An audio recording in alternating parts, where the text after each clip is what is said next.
तीन रसोई का ससुराल। सुमित्रा के घर में सब अच्छा चल रहा था। पूरा परिवार हंसता खेलता था। पर फिर घर में एक और नई बहू आ जाती है। वैसे आप लोग ने एक कहावत तो सुनी होगी, जिस घर में 4 बर्तन होते हैं वहाँ खनखनाहट तो होती ही है। कविता, मैं जब तक खाना बना रही हूँ तुम घर के बाकी काम कर लो। दीदी रहने दो, अब खाने में बचा ही क्या है। सब्जी दाल चावल तो मैंने बना दिए, बस 4 रोटी ही तो सेकनी है। आप वो 4 रोटी सेक के मुझसे घर के काम करवा रही हो। हाँ, ये तो वो मेरे साथ सरासर नाइंसाफ़ी है। कविता, तुम तो ऐसे बोल रही हो जैसे कि सारा काम तुम अकेली करती हो। भूलो मत, तुम्हारी मैंने पूरी मदद करी थी घर के कामों में। अगर आपने मेरी इतनी ही मदद करी है तो थोड़ी सी और मदद कर दो। अगर ऐसी बात है ना तो रहने दो, घर के वो काम भी मैं खुद कर लूँगी। तुम जाकर टीवी ही देख लो। वैसे भी आज का तुमने अपना फेवरेट सीरियल देखा नहीं ना, इसलिए सास बनकर मुझसे लड़ रही हो। दोनों बहू की लड़ाई सुनकर सुमित्रा वहाँ आती है और उन्हें चूहे बिल्ली की तरह लड़ता देख दोनों पर नाराज़ हो जाती हैं।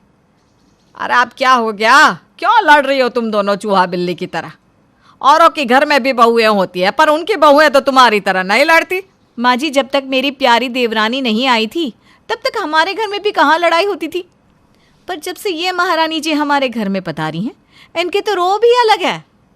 हाँ, आपको तो मैं खटकूंगी ही ना।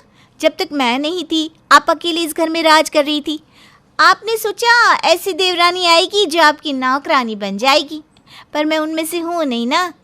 अरे चुप करो तुम दोनों, सुबह होते नहीं दोनों लड़ना शुरू कर देती हो। माँ जी, मुझे इससे लड़ने का कोई शौक नहीं है। इसको बोलो मुझसे दूर रहा करे। और रही खाना बनाने की बात, अगर यही सारे काम करती है तो ठीक है, मैं आपसे खाना ही नहीं बनाऊंगी। ये अकेले बना ले सबके लिए खाना, और घर के काम मैं करूंगी। इतना बोलकर सीमा रसोई के काम छोड़ देती है और रसोई की पूरी जिम्मेदारी कविता के ऊपर आ जाती है। अब कविता अकेले ही इतने बड़े परिवार के लिए खाना बनाती है तो उसका दिमाग खराब होने लगता है। एक दिन जेठानी जी कितनी चालाक है, कितनी चालाकी से रसोई की सारी जिम्मेदारी उन्होंने मुझे दे दी, और खुद क्या करती है, सिर्फ झाड़ू पोछा। मैं ही बेवकूफ़ थी जो उस दिन खाने के लिए लड़ पड़ी। अच्छा होता वही बनाती 10 जनों का खाना। कविता गुस्से में सबके लिए खाना बनाती है, जिस वजह से आज का खाना कुछ अच्छा नहीं बनता। और रात में जब सब खाने के टेबल पर बैठते हैं तो सब खाने में कमियां निकालते हैं। आज खाना किससे बनाया है? खाने में ज़रा भी स्वाद नहीं, किसी में मसाला नहीं तो किसी में नमक तेज़ है। और ये सब्जी देखो, ये तो पूरी तरह से जल चुकी है। अरे घर के कामों में ध्यान नहीं रहता क्या? अरे आप भी ना छोटी छोटी बातों का बतंगड़ बना देते हैं। अगर 30 दिन अच्छा खाना इंसान खाता है तो एक दिन उसे बुरा भी खाना चाहिए। कभी कभी हो जाती है मिस्टेक। नहीं माँ जी, कहने दीजिए ससुर जी को, आखिर वो सच ही तो कह रहे हैं। मुझे खाना बनाना थोड़ी ना आता है, इसीलिए ना अब से मैं घर में किसी के लिए भी खाना नहीं बनाने वाली। मेरा किचन अब अलग होगा, मैं सिर्फ अपने लिए खाना बनाऊंगी। बाकी घर के लोग देख ले उन्हें किसके हाथ का खाना है। मौका मिलती ही कविता अपनी बात घर वालों के सामने रख देती है और वो अपनी रसोई अपने कमरे में ले जाती है, जहां वो सिर्फ अपने और अपने पति के लिए खाना बनाती है। अब इस तरह से कुछ दिन बीत जाते हैं और जब सीमा अकेले पूरे परिवार के लिए खाना बनाती है तो उसे बहुत गुस्सा आता है और वो भी कविता की तरह अपनी रसोई अपने कमरे में ले जाती है। अरे बहू, ये सब क्या है? तूने भी छोटी बहू की तरह अपने कमरे में ही रसोई निकाल ली। तो और क्या करूँ माँ जी, मैं उससे पहले इस घर में आई थी। शुरू से लेकर अब तक मैं ही पूरे परिवार का ख्याल रख रही हूँ। और अब उस महारानी को देखो, आते ही अपना रसोई लेकर अलग हो गई। जब वो अलग हो सकती है तो फिर मैं क्यों नहीं? अब से मैं भी सिर्फ अपने बच्चे और अपने पति का खाना बनाऊंगी।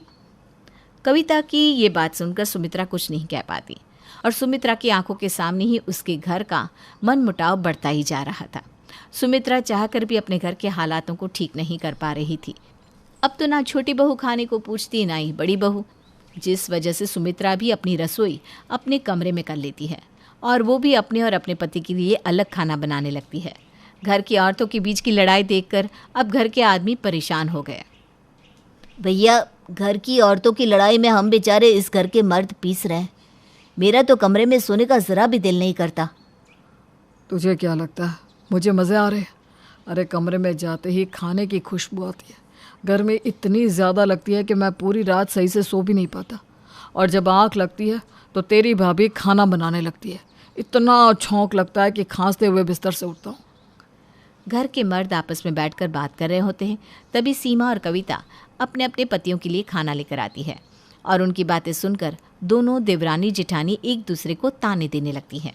आप अपने जिस भाई के साथ बैठकर सुख दुख बांट रहे हो ना, ये सब कुछ उसी की बीवी की वजह से हुआ है।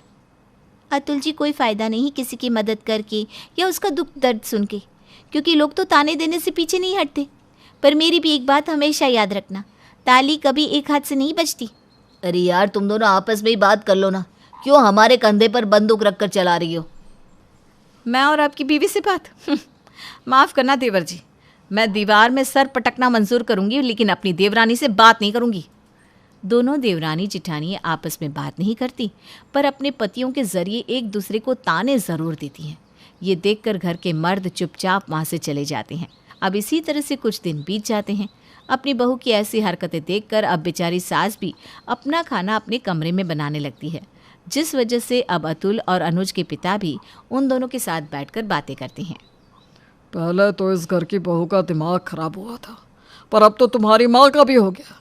उसने भी अपना नया किचन बना लिया है कमरे में। पिताजी, मेरा तो दिल ही नहीं करता कमरे में जाकर सोने का।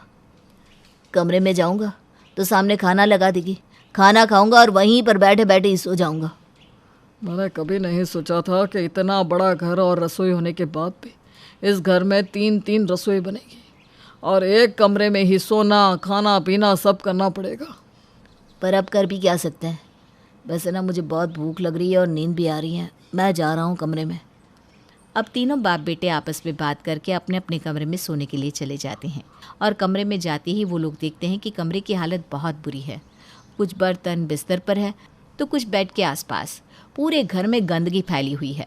कमरे में से सिर्फ खाने की स्मेल आ रही है, जिस वजह से वो तीनों अपने अपने कमरे से निकलकर बाहर आते हैं। मैं अब और बर्दाश्त नहीं कर सकता।